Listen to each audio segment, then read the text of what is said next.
So guys, गाचियाकुता के और एक न्यू एपिसोड में आप लोगों का स्वागत है। और आज हम गाचियाकुता के एपिसोड 9 को एक्सप्लेन करेंगे। पिछले एपिसोड्स के लिंक आपको डिस्क्रिप्शन में मिल जाएगा, जाके चेकआउट मार लेना। तो अब तक गाचियाकुता एनिमी के अंदर हमने देखा कि रूडो का पावर कुछ इस तरह से है कि वो टूटी हुई चीजें यानी कचरे पारी उनका इस्तेमाल कर सकता है, और उस टूटी हुई चीज की मकसद पूरा होते ही वो राख बन के उड़ जाता है। तो अब अगले एपिसोड में हम देखते हैं कि रात को रूडो अपने ग्लव्स को धो रहा था, जिसके वजह से उसके हाथ में दर्द कर रहा था। इसके बाद जब वो अपने रूम पर आता है तो वो देखता है कि रियो यहाँ पर लेटी हुई है।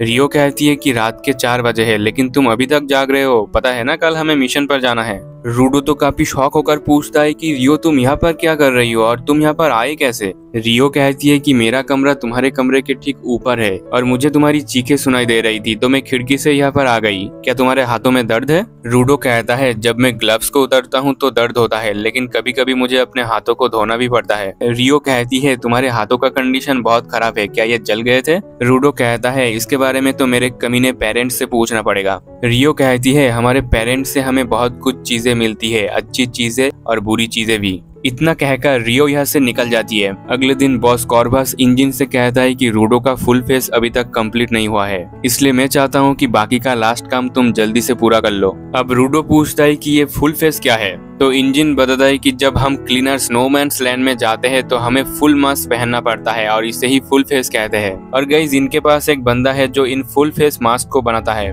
उसी के साथ वो आर्टिस्ट इनके लिए कपड़ा भी बनाता है, लेकिन अगर उसे काम के लिए प्रेशर दिया जाता है तो वो पगला जाता है और क्वालिटी में खराब कर देता है। इसलिए ये लोग उस आर्टिस्ट को अपने हिसाब से काम करने देते हैं। एंड इस टाइम वो रूडो के लिए ही मास्क बना रहा था। तो बॉस कॉर्बस कहता है कि जब तक मास्क बन रहा है तुम अपने ऊपर एक स्पेल कास्ट कर लो। सैम्यू कहती है कि नो मैन्स लैंड में कुछ भी हो सकता है, तो हमें केयरफुल रहना होगा, और हमारे पास एक गिवर्स है जो तुम्हारे ऊपर एक स्पेल कास्ट कर देगा, यानी जादुई सुरक्षा बना देगा। सैम्यू कहती है कि बॉस ने उसे खुली छूट दी है हेडक्वार्टर में आने जाने के लिए, इसलिए वो यहाँ पर आके ड्रॉ करता है, लेकिन बहुत दिन हो चुका है वो यहाँ पर नहीं आया है, इसलिए तुम लोगों को उसे ढूंढने के लिए जाना होगा। रूडो इंजन से पूछता है कि आखिर हमें जाना कहाँ पर है। इंजन बोलता है हम लोग जाएंगे city of graffiti canvas town पर। इसके बाद इंजन दिखा देता है कि कौन लोग नो मैन्स लैंड में उस औरत को ढूंढने के लिए जाएगा। तो यहाँ पर आकुटा ग्रुप से जाएगा ज़ैंका, रियो और इंजन। एंड ईगर ग्रुप से जाएगा डेलमॉन और टैमसी, और इनके साथ 3 सपोर्टर ग्रीस, पोलो और टॉमी रहेगा। आमतौर पर जब ये लोग मिशन में जाते हैं तो 5 सपोर्टर्स को ले जाते हैं, लेकिन नो मैन्स लैंड में काफी खतरा है, इसलिए गिवर्स वहाँ पर ज्यादा रहेगा और सपोर्टर कम। और फिर डेलमॉन रूडो के पास आता है और चिल्लाते हुए कहता है रूडो, मैंने तुम्हारे लाइफ स्टोरी को सुना है, तुमने बहुत कुछ झेला है, मुझे यकीन नहीं होता कि उन लोगों ने तुम्हें यहाँ नीचे फेंक दिया। मैं उन लोगों को कभी माफ नहीं करूंगा। सच में मुझे तुम्हारे जैसे जुनून वाले लड़के पसंद आते हैं, तुम हमारे ग्रुप ईगर में ज्वाइन हो जाओ। टैमसी कहता है शांत हो जाओ डेलमॉन, इंजन ने रूडो को रिक्रूट किया था, यानी वो उसके टीम का हिस्सा है। और फिर टैमसी डेलमॉन की तरफ से माफी मांगते हुए रूडो से कहता है कि ये बहुत चिल्लाता है, लेकिन दिल का बहुत अच्छा है।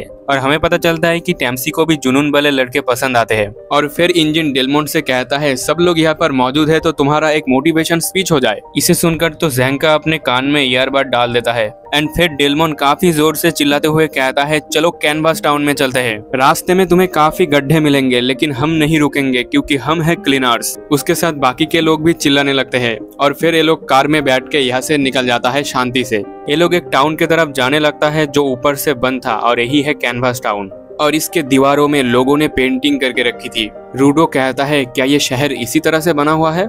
टैमसी बताता है कि ज्यादातर बड़े शहर के ऊपर ऐसे ही छत जैसा बना हुआ होता है, ताकि ऊपर से यानी स्पीयर से फेंका हुआ कचरा इनके सर पे ना गिरे। ज्यादातर लोग जो शहर के बाहर रहते हैं वो कचरे के बारिश के नीचे दब के मर जाते हैं, लेकिन टैमसी कहता है कि ये उनकी ही गलती है कि वो लोग शहर के बाहर रहते हैं। और फिर हम देखते हैं कि यहाँ पर 2 आदमी जो शहर के अंदर जाने की कोशिश कर रहा था, लेकिन वो लोग नहीं जा पाता जबकि गेट खुला हुआ था। बट वही इंजन और बाकी के क्लीनर्स आराम से इसके अंदर घुस जाता है। इंजन रूडो को भी अंदर आने के लिए बोलता है। वो कहता है कि जब तक तुम्हारे मन के अंदर कोई खोट नहीं है तुम इस शहर के अंदर एंटर कर सकते हो। हम देखते हैं कि इस शहर के हर दीवार पर पेंटिंग बनी हुई थी। इंजन बताता है कि यहाँ पर ग्राउंड में कुछ ऐसे भी लोग हैं जिन्हें पेंटिंग करना बहुत पसंद है, और इसी वजह से उन लोगों ने बनाया कैनवास टाउन, जिसके अंदर वो लोग कुछ भी पेंटिंग कर सकते हैं। रियो कहती है हमारे बॉस कॉर्बस ने बताया था कि लोग इस शहर को सिटी ऑफ आर्ट भी कहते हैं। तो रूडो कहता है क्या हम यहाँ पर आर्ट देखने के लिए आए हैं? इंजन बोलता है कि हम यहाँ पर एक आर्टिस्ट गिवर से मिलने के लिए आए हैं जो किसी भी चीज के ऊपर पेंट करके उनके ऊपर सुरक्षा कवच लगा देता है,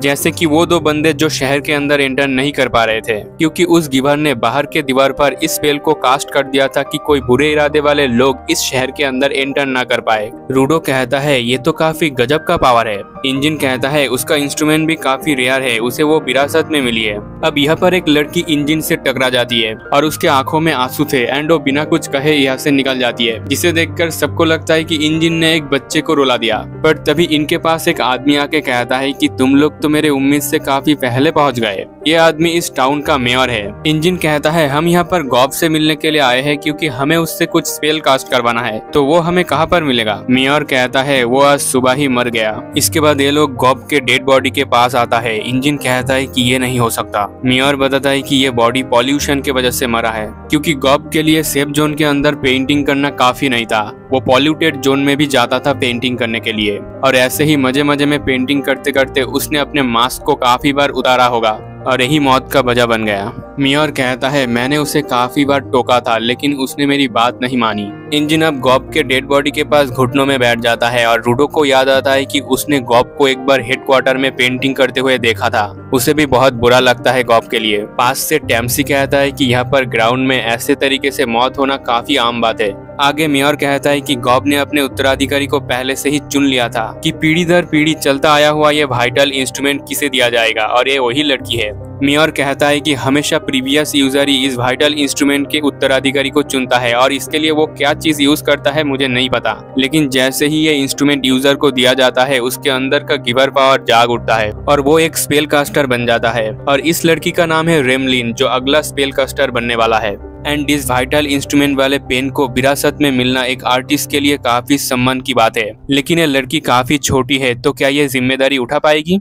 फोलो कहता है कुछ लोग गिवर पावर के साथ ही पैदा होते हैं। किसी ऑब्जेक्ट यानी चीज को वाइटल इंस्ट्रूमेंट में बदलने के लिए उसे सालों तक देखभाल करना पड़ता है, लेकिन जिनके पास पहले से ही गिवर होने का पोटेंशियल पावर मौजूद है उन्हें कभी भी किसी चीज की जरूरत नहीं पड़ती। वो कोई भी इंस्ट्रूमेंट को अपने हाथ में लेके उसे ताकतवर बना सकते हैं। पास से टैम्सी कहता है ये सब तो ठीक है लेकिन किसी वाइटल इंस्ट्रूमेंट को अगले जेनरेशन को पास करना ये काफी अनोखा है। मेयर कहता है रेमलिन और गॉब एक तरह से भाई बहन जैसे थे।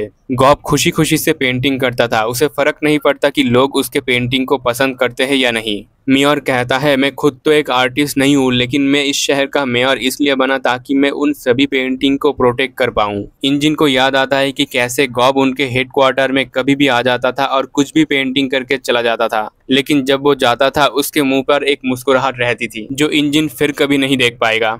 और फिर इंजन कहता है कि हमें अब यहाँ से चलना चाहिए। जाने से पहले इंजन रेमलिन से कहता है अपना ध्यान रखना, हम लोग तुमसे मिलने जरूर आएंगे। पर रेमलिन यहाँ पर काफी जोर से चिल्लाने लगती है और कहती है बहुत हुआ रोना धोना, अब ये सब बंद करो, मौका है जश्न मनाने की। इसे सुनकर तो सब लोग काफी हैरान होते हैं और फिर रेमलिन मेयर से उस पेन को लेकर बाहर की तरफ भाग जाती है। वो एक छत के ऊपर जाके बैठ जाती है और कहती है कि गॉब अब मर चुका है जिसका मुझे काफी ज्यादा अफसोस है, लेकिन अगर हम उसके यादों में ऐसे ही रोते रहे तो गॉब को ये बिल्कुल भी अच्छा नहीं लगेगा। और फिर रेमलिन इस पेन को खोलती है जो कि असल में एक पेंट ब्रश था। इसे खोलते ही रेमलिन के अंदर वाइटल इंस्ट्रूमेंट यानी गिवर्स की पावर आ जाती है और वो इस पेंट ब्रश से यहाँ पर एक स्पेल कास्ट कर देती है जिससे यहाँ पर रखे कैन के बॉटल खोल के आसमान में जाके फट जाता है और शहर के लोग इस नज़ारे को देख रहा था। रेमलिन चिल्लाते हुए कहती है कि चलो जश्न मनाते हैं। इसे देखकर रूडो को रेक्टो की याद आ जाता है। उसी के साथ शहर के सभी लोग भी इस जश्न में शामिल होते हैं।